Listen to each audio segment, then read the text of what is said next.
Yesterday, December 7th, 1941,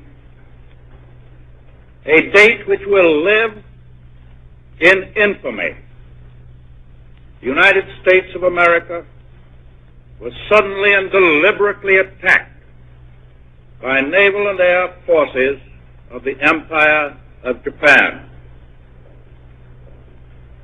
When the Japanese attacked Pearl Harbor, our west coast became a potential combat zone. Living in that zone were more than 100,000 persons of Japanese ancestry, 2/3 of them American citizens, 1/3 aliens. We knew that some among them were potentially dangerous. Most were loyal, but no one knew what would happen among this concentrated population if Japanese forces should try to invade our shores. Military authorities therefore determined that all of them, citizens and aliens alike, would have to move. Evacuation. More than 100,000 men, women, and children, all of Japanese ancestry, removed from their homes in the Pacific Coast states to wartime communities established in out-of-the-way places. Different relocation centers in unsettled parts of California, Arizona, Utah, Idaho, Wyoming, Colorado, and Arkansas.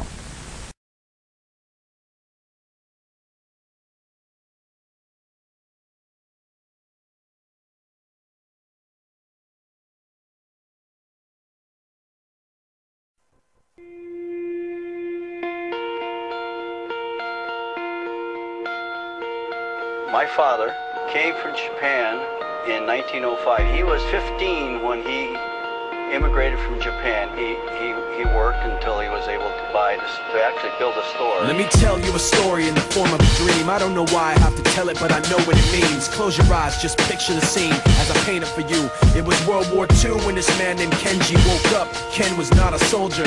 He was just a man with a family who owned a store in LA. That day, he crawled out of bed like he always did, bacon and eggs with wife and kids. He lived on the second floor of a little store he ran. He moved to LA from Japan, they called him immigrant. In Japanese, he'd say he was called Issei. That meant first generation in the United States, when everybody was afraid of the Germans, afraid of the Japs, but most of all afraid of a homeland attack. And that morning, when Ken went out on the doormat, his world went black, cause right there, front page news, 3 weeks before 1942, Pearl Harbor's been bombed and the Japs are coming. Pictures of soldiers dying and running.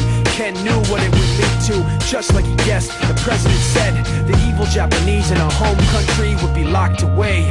They gave Ken a couple of days to get his whole life packed in 2 bags. Just 2 bags, couldn't even pack his clothes. Some folks didn't even have a suitcase to pack anything in, so 2 trash bags is all he gave them. And when the kids asked Mom, where are we going, nobody even knew what to say to them. Ken didn't want to lie, he said the US is looking for spies, so we have to live in a place called Manzanar, where a lot of Japanese people are. Stop it, don't look at the gunman.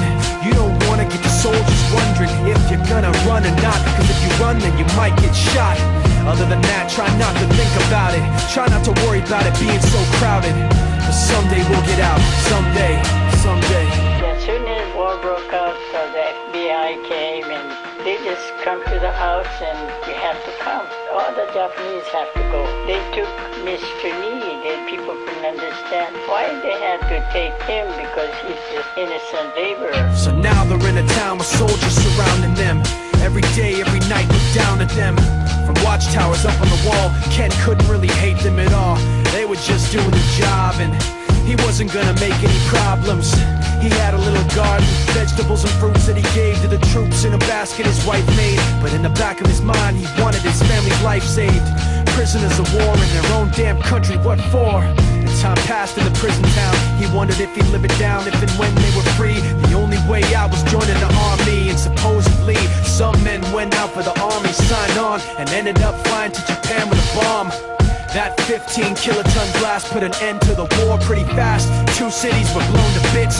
The end of the war came quick, and Ken got out big hopes of a normal life with his kids and his wife. But then they got back to their home, and what they saw made him feel so alone. These people had trashed every room, smashed in the windows and bashed in the doors, written on the walls and the floor, Japs not welcome anymore.